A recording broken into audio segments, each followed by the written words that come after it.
Most anticipated movies of 2024.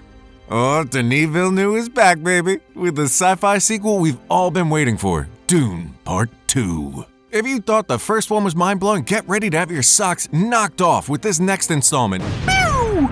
It's the sound of knocked off socks. And that's just the tip of the iceberg, guys. We got Deadpool 3, a new Alien movie, and the Ridley Scott movie in the mix. But hey, the excitement doesn't end there. We're already peeking into the future until the end of this year. 2024, my man, you're already looking like a blockbuster. Let's go. Dune Part 2, March 1st. Denis Villeneuve finishes what he started with the second chapter of Frank Herbert's sci-fi epic.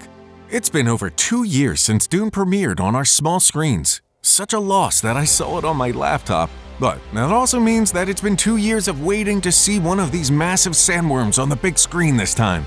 In the trailer for the much-anticipated sequel, Denis finally delivers with not just one, but 3 big old sandworms on screen together. Oh, and Timothée Chalamet might ride one later in the film. Just a little bit badass.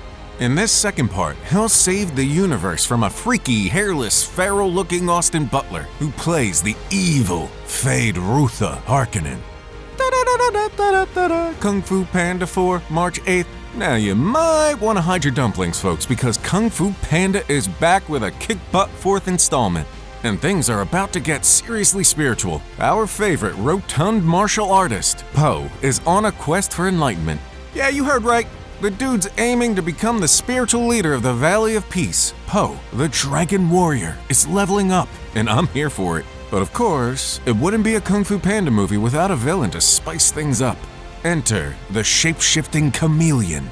This gal's got some serious tricks up her sleeve, planning to morph into all of Poe's toughest adversaries to give him the ultimate showdown.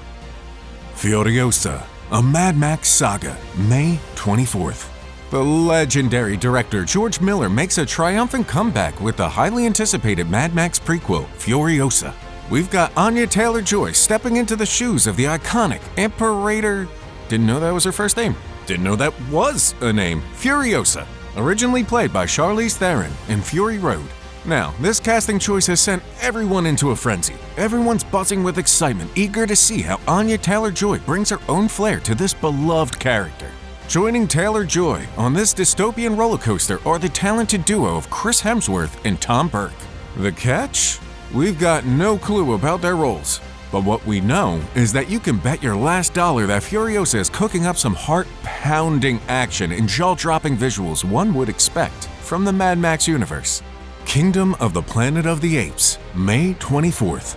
I think this latest installment in the new Planet of the Apes series is on track to surpass the original. The poster is legit fire. It's been so long since Caesar first said, "No." That's pretty good, right? Man, what an iconic moment that was. Look at where they are now. I'm glad this franchise isn't forgotten. The Caesar saga was one of the best movie trilogies of the past friggin' decade. If you disagree, come fight me, or maybe just write something nice in the comment section below. Wink, wink. As the 4th film in the rebooted franchise, following 2017's War of the Planet of the Apes, they are just 2 movies away from surpassing the original 5-film series that started in 1968. Set 3 centuries after Andy Serkis's Caesar, the Alpha Simian, a new ape leader named Kevin Durand is looking for weapons and technology to establish dominance. Only a chimpanzee named Noah and a human named May can prevent him from becoming a tyrannical ape ruler. It looks like a cool story to me. Ballerina, June 7th. Ballerina is shaping up to be one of the movies everyone's itching to see in 2024. It's not just any film, it's the first spin-off from the John Wick universe. Directed by Len Wiseman, the mastermind behind Lucifer and Underworld, starring Ana de Armas in the lead. It's set to be a pulse-pounding revenge story centered around a female assassin. If you caught the details in Parabellum, you might already have a sneak peek into her character. And get this, Keanu Reeves is also on board. This one's a definite must-watch. Deadpool 3, July 26th. I was totally stoked to hear that the MCU is bringing back Deadpool with the 3rd flick, plus it's rated R. It opened a whole lot of possibilities after Ryan Reynolds himself, in typical Deadpool fashion, confessed that he had no clue what to do with the character's 3rd outing. Except for one hilarious idea. Ask Hugh Jackman to reprise his role as Wolverine. one more time. After that, we got tons of confirmations from actors from the previous Deadpool films and Mobius from Loki joining in. And then Marvel dropped another bombshell. We found out Jennifer Garner is set to make an appearance as Elektra, a character she previously portrayed in two other films that were not part of the MCU, X-Men or Sony's Spider-Verse. This really has expanded the possibilities and could essentially tie every Marvel movie into the MCU canon. With all these significant changes, if the MCU still somehow falls short of $1 billion at the box office, they might need to reassess their future plans. This movie has the potential to be a blockbuster, maybe even cracking the top 10 movies of all time in terms of box office performance. Seriously, Marvel, you can't mess this one up. Alien, Romulus, August 16th.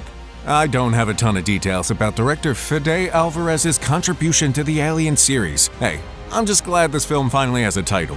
It's hella cool. Before it was stuck with the placeholder name Fede Alvarez's Untitled Alien Movie. According to Kaylee Spaney, who plays Priscilla in the film, it's set between the events of the first Alien movie and James Cameron's action-packed sequel, Aliens. Even more exciting, the creature design team from Aliens is behind the look and feel of the xenomorphs in this new movie. Hell yeah, that's what we want. Scare us, please. Beetlejuice 2, September 6th.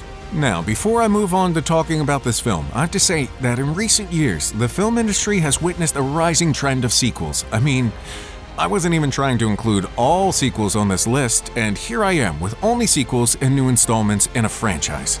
Anyway, the latest addition in this wave of nostalgia is the sequel to Beetlejuice, which arrives more than 35 years after the original film. The 1988 classic unfolds the story of a family featuring Catherine O'Hara, Jeffrey Jones, and Winona Ryder as they move into a house haunted by its previous spectral inhabitants. Chaos ensues when a mischievous spirit, aka Michael Keaton, becomes entangled in their lives. Tim Burton teamed up once again with a new Burton standout, Jenna Wednesday Ortega, who is set to face the chaos caused by the mischievous ghost. Joker, Folie à Deux, October 4th. Director Todd Phillips and Joaquin Phoenix are back for another installment of tweaking DC's iconic character in a film that delves into the life of God's lonely clown. What's got us really excited is the addition of Lady Gaga to the cast, playing the Joker's girlfriend and fellow sociopath Harley Quinn. This movie's got me intrigued. It's going to be a musical, which makes sense with Lady Gaga in the cast, but I'm not sure I feel great about the whole musical vibe. Then again, the first one had some musical elements too, like the iconic staircase scene and phenomenal bathroom dance. Honestly, the first movie is hands down the best thing DC has ever done. So maybe this musical twist is a good call. What do you think? Let us know down below. Venom 3, November 8th. Following their victories over Riot and Carnage in the films Venom and Venom Let There Be Carnage, Eddie Brock and the Venom symbiote are slated to make a comeback in another installment, Venom 3. After a brief stint in the Marvel Cinematic Universe via Doctor Strange's spell, which was swiftly reversed, the identity of Venom's next adversary remains uncertain. There's speculation that Venom 3 might intersect with other figures in Sony's Spider-Man universe, such as Morbius or Kraven the Hunter. Additionally, there's anticipation that Spider-Man may finally make an appearance in the film, given that Venom glimpsed him on a television in an alternate universe. In similar words, if Deadpool is a billion-dollar success for Marvel and Disney, then Venom is shaping up to be Sony's billion-dollar movie. The anticipation for this one is through the roof with these two. Wait, that's the sound that socks make when they get knocked off. Gladiator 2, November 22nd. Ridley Scott's upcoming project after Napoleon is the much-anticipated sequel to Gladiator. Are you not entertained? Paul Mescal steps into a leather tunic and sandals for Scott's long-awaited sequel to his 2000 Oscar-winning film. He's now playing the grown-up Lucius Verus, the kid we remember from the first movie, Joaquin Phoenix's Commodus nephew, saved by Russell Crowe's warrior. That little pup. Connie Nielsen plays his mom, Lucilla, and the cast gets even more exciting with Denzel Washington and Pedro Pascal swinging swords and taking names. Man, I want to see this goddamn movie. Sonic the Hedgehog 3, December 20th. This movie is coming, but in April 2022, Jim Carrey, the guy we know as Dr. Robotnik, dropped a hint about possibly hanging up his acting boots. And it is a fact that you can't act without boots. If Carey does decide to call it quits, Neil H. Moritz and Toby Asher, the bigwigs behind Sonic, have decided that they won't find a replacement for him as Dr. Robotnik in the future sequels, and I, for one, agree that he was perfect. But on the other hand, producers are pretty sure that Carey will be back for Sonic the Hedgehog 3, even if he's done with other movies. They're super pumped to keep him in the Sonic family, stressing how important he is to the crew. Plus, they're pretty convinced that Carey's into it too, considering he seems to really dig the role. I hope so, because there is a lot of stuff coming from that universe and it won't be the same without Jim. Well, that's it for today. Which 2024 film has your excitement levels soaring? Drop your thoughts in the comment section below, subscribe to our channel to get updated, and do not forget to hit that bell icon to never miss an update. Thanks for watching.